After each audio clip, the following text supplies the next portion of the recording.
I'm your host, Jolie Live, and I'm here with Larry Saperstein, and I'm here playing Pucker Up.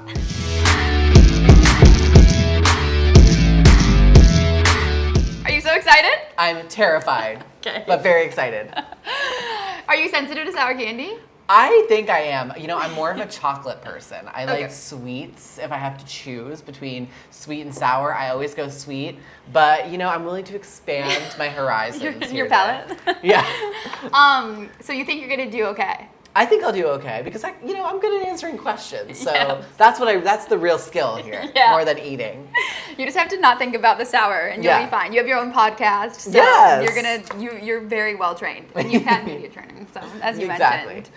Okay, should we just get right into it? Everybody wants the tea. Yeah. Okay. Level 1, super lemon. Super lemon. Here we go. All right. Okay, we'll see. So you do have your podcast. Let's talk about that. Let's talk about that.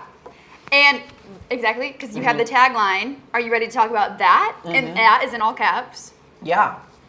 So when it comes to your personal life, what is one question you wouldn't want someone to ask you because you wouldn't want to talk about that, but you're about to talk about it? Oh my gosh, that's already a hard question. I have to think. I kind of am an open book. Yeah. I've gotten more into it, like being an open book more recently. I used to be very private.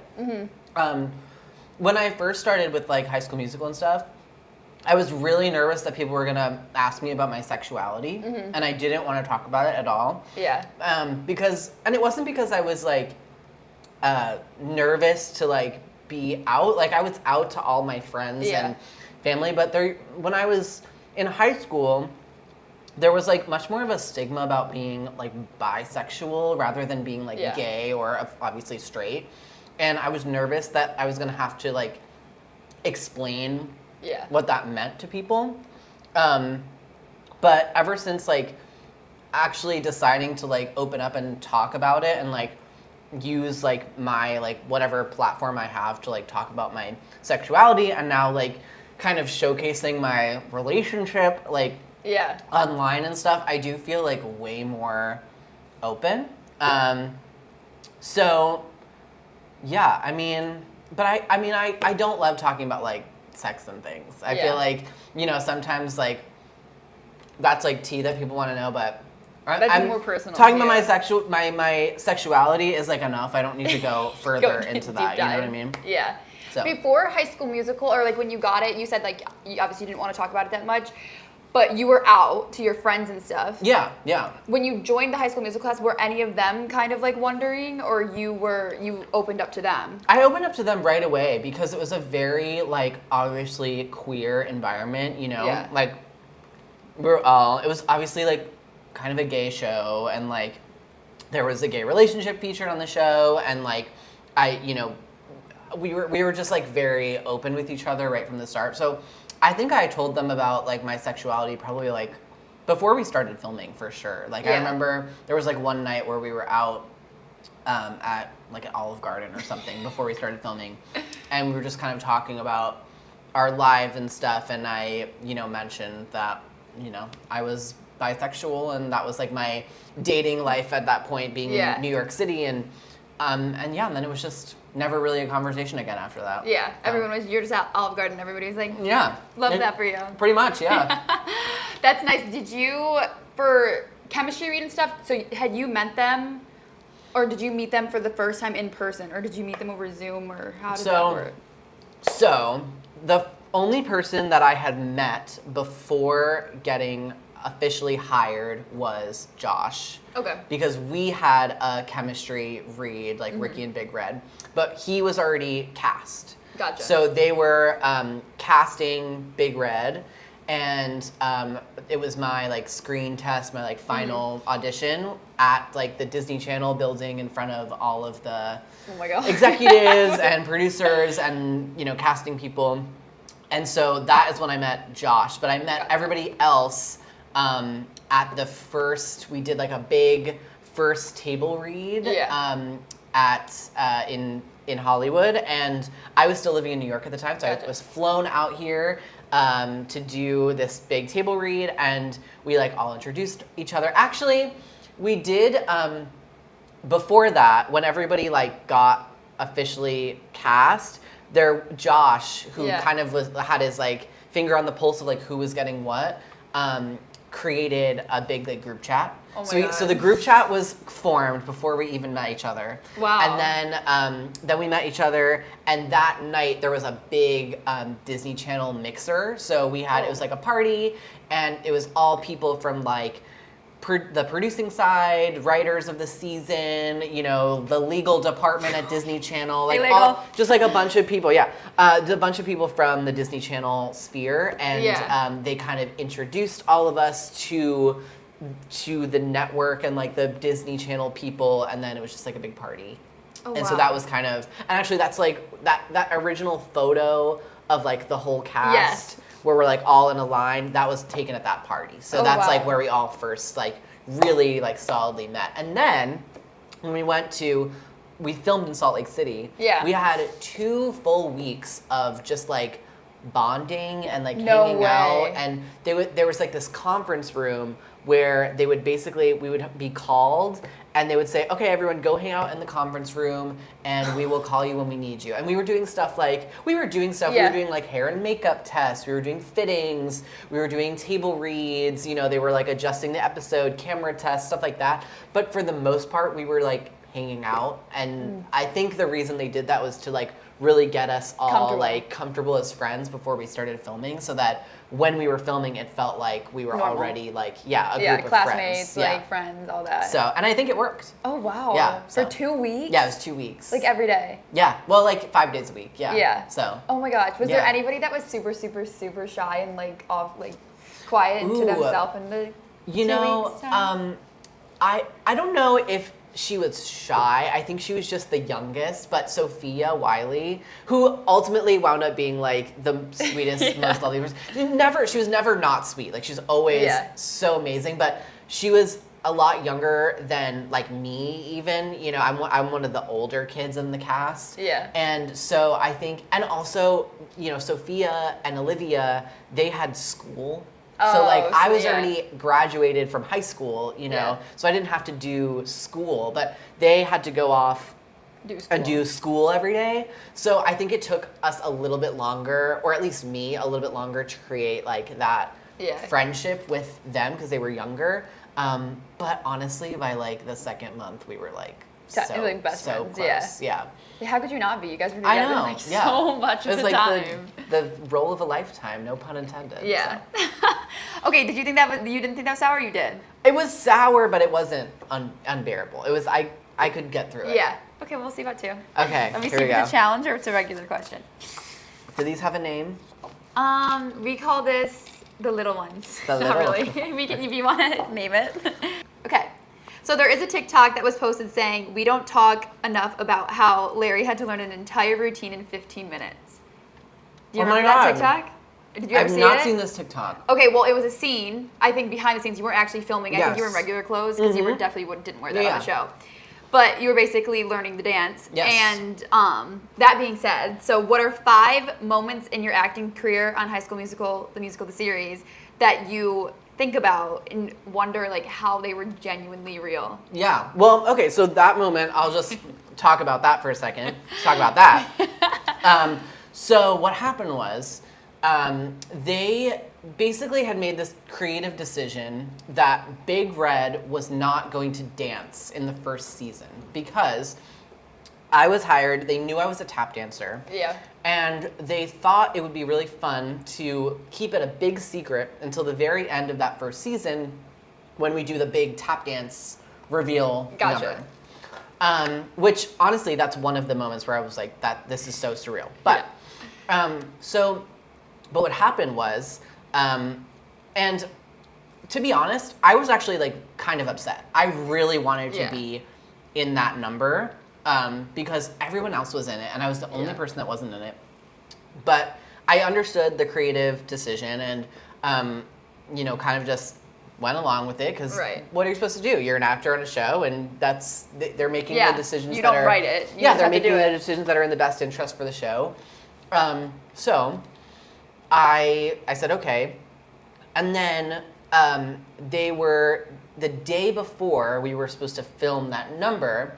We were filming a different scene in the cafeteria It was like it was like the scenes that are around that song. So like, you know, in the show they kind of talk to the school board and like all that stuff. We were filming that the day before, and then the next day was supposed to be just filming the song. Yeah.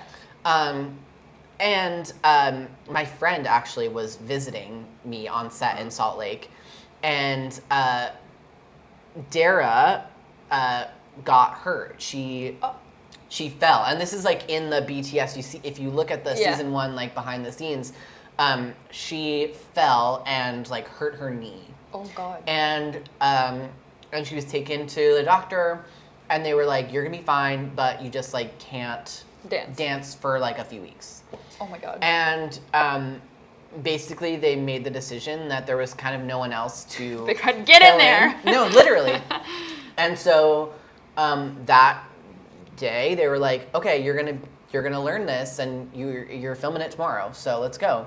And so I went off with like 3 of we had 6 in the first season. We had 6 featured dancers that were in pretty much every episode. Yeah. And they were also like kind of choreographer assistants. They would kind of learn everything first and then help us like learn it. And I think like 3 or 4 of them and the assistant choreographer, Alan, we like went off into like some classroom, and I learned the number in probably like less than an hour, really, truly. How long was it total? How long to learn it? Yeah. Or no, how long was the dance like? Oh, as long as you see it on the show. Okay. Like it was that whole number. Yeah. You know, whatever. I mean, there was parts where I'm like dancing less, and parts where there was like real choreography, but I just had to learn it all the way through, and I didn't really have a time to stop and think about what I was doing because you had 15 minutes. The show must go on, truly. Yeah. So yeah, that was like truly surreal, but I was very proud of myself. Yeah. The other like big surreal moment for me was the tap dance moment at the end of season 1, because I grew up as a tap dancer, and like that is what that's one of my passions, and I've spent so much time learning to tap dance, and I always wanted to, like, one of my dreams was to make an impact in the world of tap dance. Yeah. And I felt like them giving me the opportunity to showcase my tap dancing in High School Musical was not only huge for me as a tap dancer, but I felt like it was my way of being able to share tap dance with an audience that might not be exposed to it in any other way. You know, I got the exposure to tap dance because I lived in New York City, and it's a huge part of the dance world in New York. But other people, especially like children and teenagers, like, they don't get that same exposure. So, I've had people tell me, like, I started tap dancing because I saw you tap dance. And that just, like, means so much to me that I'm able to, or that I was able to, like, share tap dance in that way. Yeah. And you had such a big stage because, like, with tap dancing and stuff, like, you had obviously older people watching the show, but it was a lot of, like, a younger demographic. Yeah. And, I'm from upstate New York. I would have never known tap dancing if, like, I hadn't, like, seen people do it, like, on TV shows and stuff. Right. So And the time, like, the era of tap dance in movies is like, that Gene Kelly, Fred Astaire era. It's like long gone. So to kind of, reference them and bring that into like a new audience and a new generation is like a true gift, honestly. So But how was the sour? Not as much? I actually thought that one was like less than the first one. Yeah. But maybe it's just because it was smaller. It was less like of a sting. I'm nervous about these next 2. Yeah. They're pretty big, so. That's why we like to get your anxiety back down. Yeah. We shoot it back up. Yeah. But we'll see. Maybe you'll think it's fine. Okay? So you're going to spill tea on each person that I list off. Okay. We're going to start out with your good friend Joshua Bassett. When we were filming, he would eat Chipotle every single day. Okay. That's a good one. This is true. That's a good one. He had Chipotle every single day. For lunch? For dinner. Like when we were done with filming, he would be like, I'm going to Chipotle. And he had Chipotle every single day. In Utah? You just go off? Yep. For like a solid stretch. Oh, this is good. It's good. Yeah, he had Chipotle every single day. And I was always like, why do you have Chipotle every day? And he's like, well, it's everything in it is healthy, bro. You know, he'd be like, it's rice, it's chicken, it's corn, it's like, what in it is unhealthy? And I'm like, I guess you're right. Like Joshua. The ceviche Chipotle is good, but it's like fast food. I don't know. Okay, good one. Okay, what about Sophia Wiley? Sophia, it's hard to think of like tea. I know. So Sophia was like almost we want to talk about eating. Sophia was almost the complete opposite. She had a very strict diet because Sophia is gluten-free, completely gluten-free. And I think that she was also vegan or vegetarian. Might be wrong. Don't quote me on that. But she would always bring her lunch. Okay. Because the food that they had at craft services was not really gluten-free or like good for her diet. So she would always bring her lunch. And also her dad and her family, they're really big on like cooking and making food together and meal prep and all that stuff. And so her dad was like very big on like giving her lunch and like bringing it to set, which I think is adorable. Yeah. Yeah. And for Christmas one year, I got her a mason jar that had like a printed like sparkly lettering on it that said Sophia's lunch, because she would always bring like these like overnight oats in this lunch. I don't know if she still has it or she uses it, but she better still have it. That was very sentimental. That's cute though. Pack a lunch. Yeah. You were literally at school. Yeah, honestly, it felt like that. Packing lunch. Okay, the one and only Olivia Rodrigo. Olivia Rodrigo. I mean, you know, a lot of people, I always feel so weird saying this because obviously she's like Olivia, but Olivia and I were very, very close. Yeah. And I think the reason that we were close when we were filming was because we were both only children. Mm-hmm. And so I don't know if people know this about her, but she, you know, is an only child, and so am I. And it kind of felt like at times that everyone else had like these like support systems that we didn't have. So I really did and do consider her like my little sister. And she got for me, I don't remember what it was for. I don't know like what occasion it was for, but she got us matching bracelets. Oh my God. That say, mine says big bro and hers says little sis. I hope that she still has hers because I still have mine. And that's just a very cute story. She's a very good gift giver. Oh, we love Olivia for that. She got me like a pair of like really, or a package of like really fun socks once. Yeah. So, you know, a lot of good memories. And when she was writing her first album, Sour, she did play me a lot of it because we couldn't really like hang out with other people outside of the cast because it was COVID times. And I would just like pick her up and we would drive around and she would just like play me different demos of songs. And the song I remember that she played for me Driver's License before it came out. But that was already like completed. I remember that she played me a version of the song Jealousy, Jealousy, which is on her first album. And it was a completely different song, but it had the hook that like, I'm so sick of myself. And I kept being like, I love that part of the song. That's the part I keep hearing. And she's like, okay, well, maybe. And then that was the part that actually like found its way into the song. Yeah. And so I like, hats off to you. So. That was you. Killed it. Yeah. Did you heard Driver's License when it was completely done before it was out to the world? Yes. Did you ever think that it was going to take off like it did? I did think it was going to be a hit, but I did not. Nobody could have predicted how big of a hit. Yeah. I had no concept of like what that could be, but I was like, this is a great song. Yeah. And I did think it was going to be big. Yeah. Did she play you any songs in the car when you guys were driving around that she never released and you still remember them to this day? Oh gosh, maybe she did, but I don't remember them. Because it was a full like year before the actual album came out. So and I would just, a lot of times I would just kind of listen and let her say whatever she wants to say about them, and then we would kind of move on. So I really don't remember, but those are the two that I remember. Yeah. And she played on guitar for me once the song "Enough for You." Mm-hmm.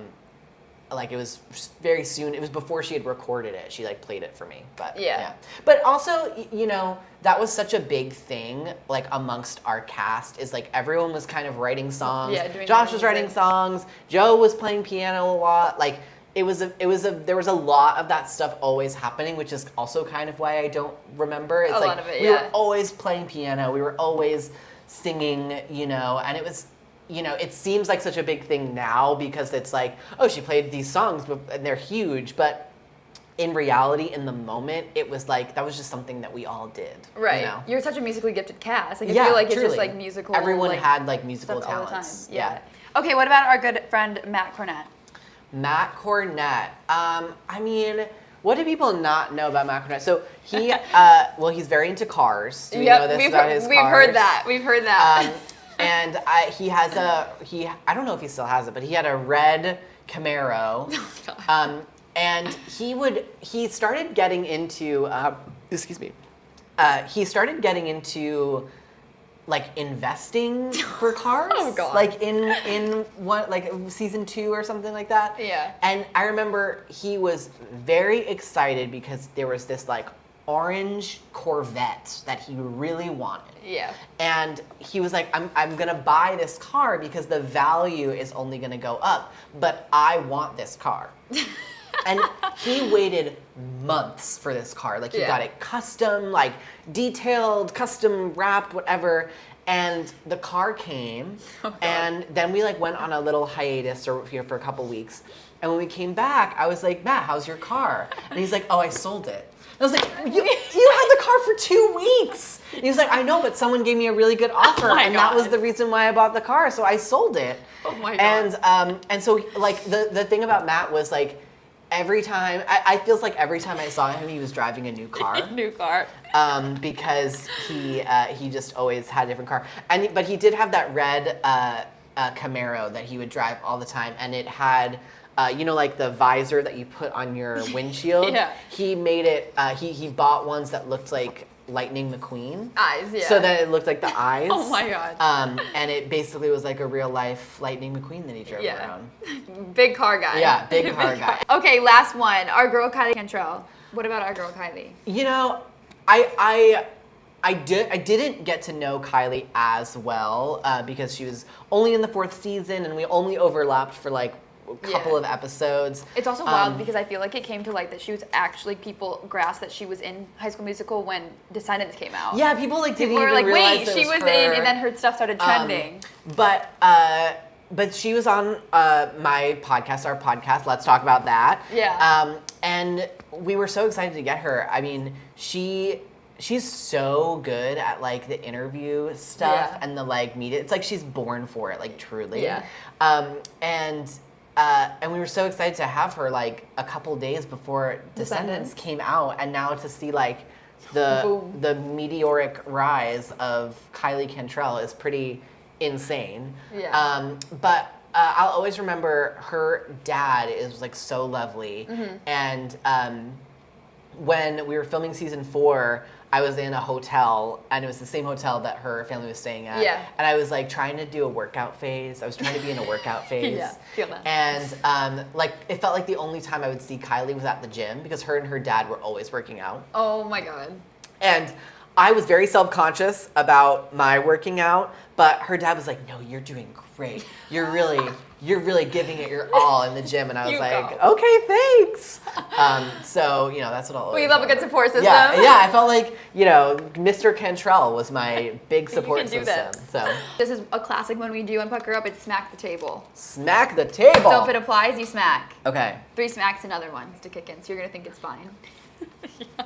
That's really mean. Sorry, I usually tell people. That's really mean. Sorry. Okay, is it hit yet? I don't know. Okay. Well, it doesn't feel Maybe it's fine. as bad, Yeah, maybe you're fine. Maybe I'm fine. Maybe it's not even Maybe sour. my taste buds have just It's gone. fizzed off. Okay. Smack the table if you're deeply in love right now. I am deeply in love. How did you guys meet?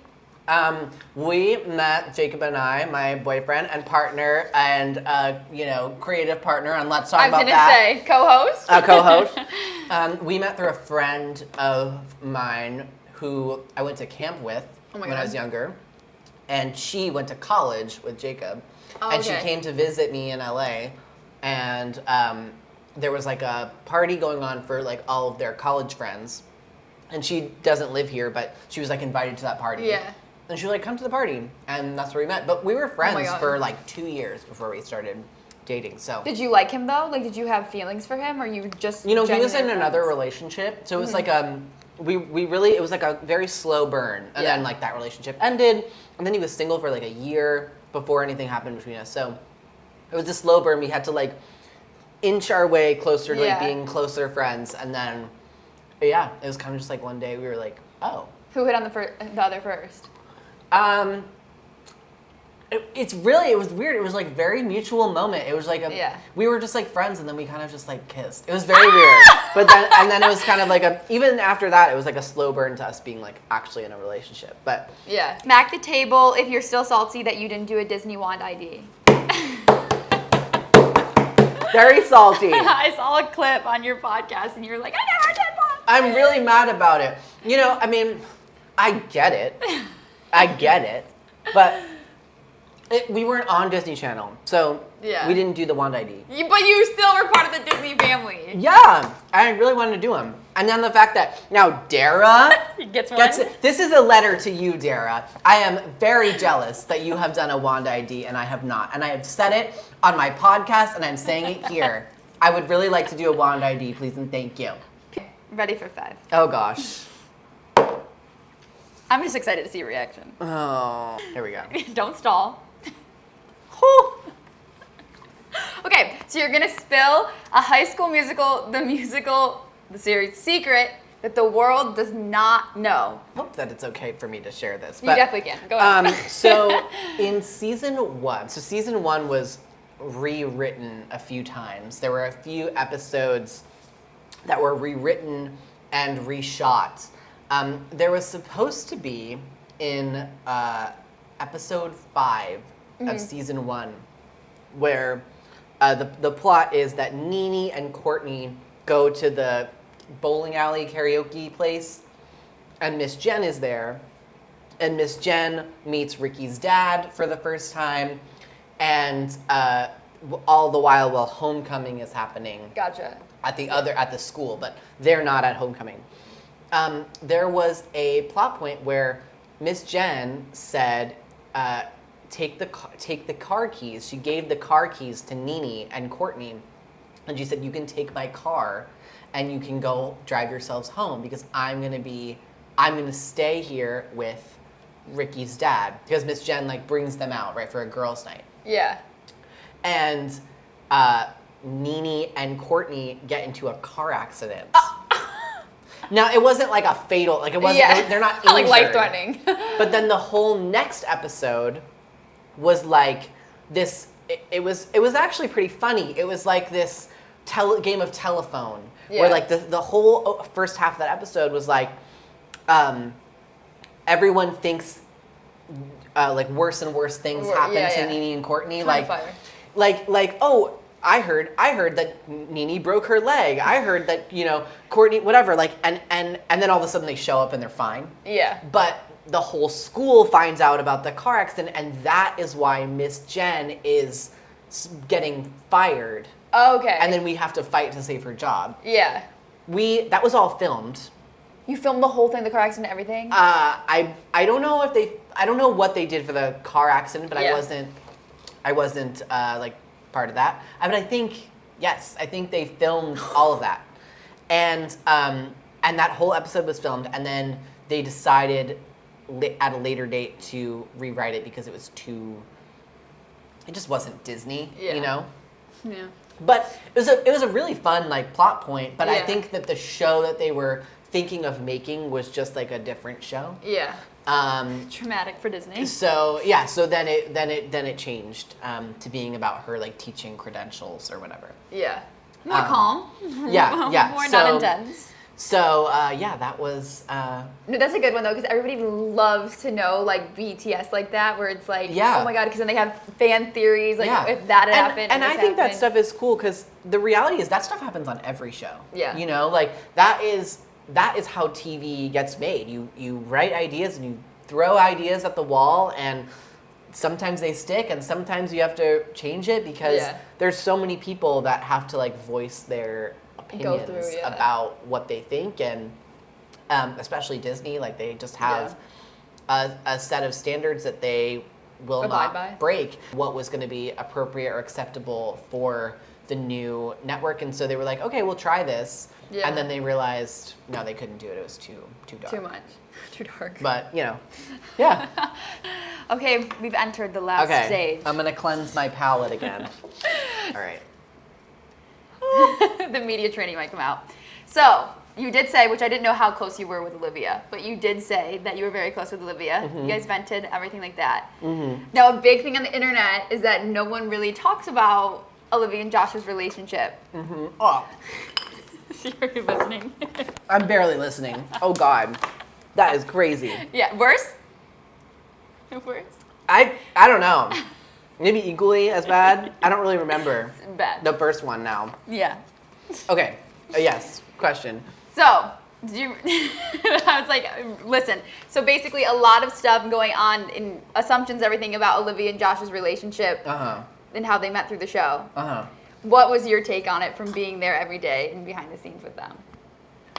This is, you know, I'm actually gonna answer this because I don't want to avoid this. Like, honestly, they were children. Yeah. They're teenagers. Yeah. Like, there was nothing about it that was abnormal or weird in any way. They were doing the same thing that teenagers in high school do because they were teenagers in high school. Yeah. And it got way blown out of proportion.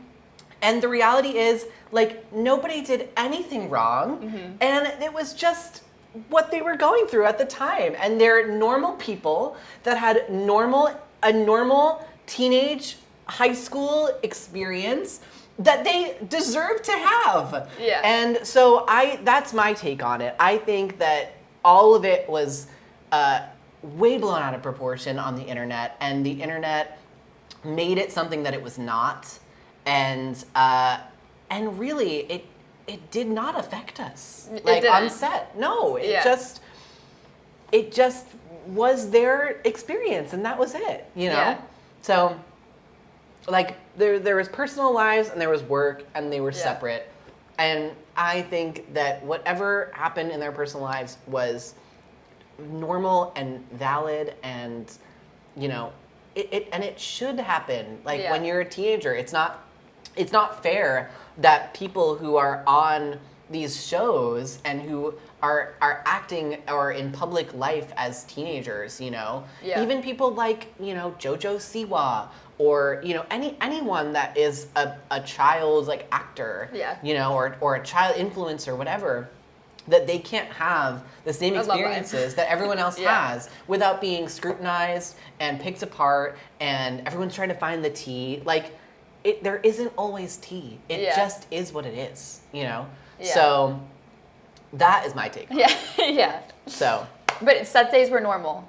Like, it didn't, everyone, like, blew out of proportion, like, that it was, like, it must be so hard. The set days were challenging because of COVID. Yeah. You know, we were filming in the middle of the pandemic, and all that stuff was happening at the same time as the pandemic stuff was happening. Right. And so on any given day, we were way more conscious of the COVID stuff than we were of anything that was going on in anyone's personal lives. You know? Yeah. We were friends and coworkers, and we got through it all together, and, like, that's really what matters. That's how it was. You know? Yeah. Okay, how's Pucker Up? Oh, it was wonderful. It was wonderful. I'm glad that I didn't have to fully eat these last two. You guys are really lucky over there that you can't see into this bowl, because this is a travesty. Lots going on in the bowl.